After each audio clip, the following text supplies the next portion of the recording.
I'm a professor at Michigan's Ross School of Business, and in that role I head up the international programs at the school.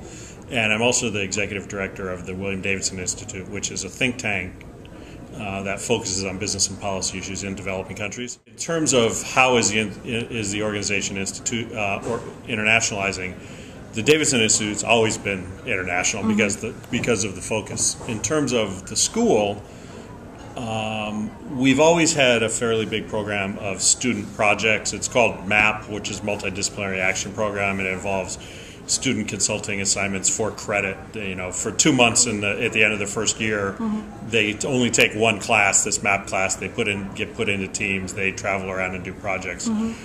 We've expanded over the last 7 or 8 years from about 10% of the students going abroad to more than half. Wow. And you know, we're doing a lot more international executive education, a lot more student engagements in terms of these MAP projects, which is for credit. And then, I don't know, the Institute sends about 30 students a year abroad for summer internships, and probably another 20% of the class does internships abroad. So, you know, Michigan has not set up any overseas campuses or anything. We haven't gone international that way, but there are many, many more experiences, particularly in developing countries. I mean, some in other developed countries, but particularly developing countries, you know, India, Africa, Latin America. And so I think it's well over half of our students have an international experience as part of their 2 years. You know, not 100%, but that's gone up dramatically. In terms of the stuff I do for the business school, they're good connections, although it doesn't generally lead to joint work. But you can learn what other schools are doing and who they're partnering with. In terms of the Institute, it's very useful because we do quite a lot of international research on. So we do work on bottom of the pyramid stuff. I do a lot of work myself on globalization of services. Do some work on healthcare. And so, you know, when we come to this conference, we find lots of partner institutions potentially to do joint research with, but even more so, we run quite a few international executive programs, and we do capacity building projects for places like USAID.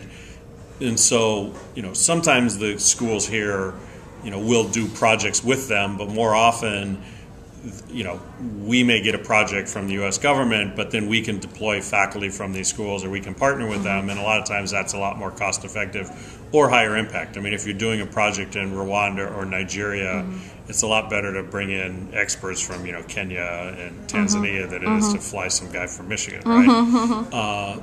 So, you know, my main focus of running the Institute is on these countries, and it's just incredibly valuable to, you know, spend several, 2, 3, 4 days every year with this group, you know, most of which are, well, probably 2/3 of it's from Africa, but then a bunch of other developing countries as well. But the connections turn out to be, sometimes it's coursework, sometimes it's case writing together, sometimes it's, you know, hooking people up to do research together, and a lot of times it's either consulting or exec ed projects. But this is, you know, for business schools at least, this is the preeminent gathering for that kind of stuff. Great.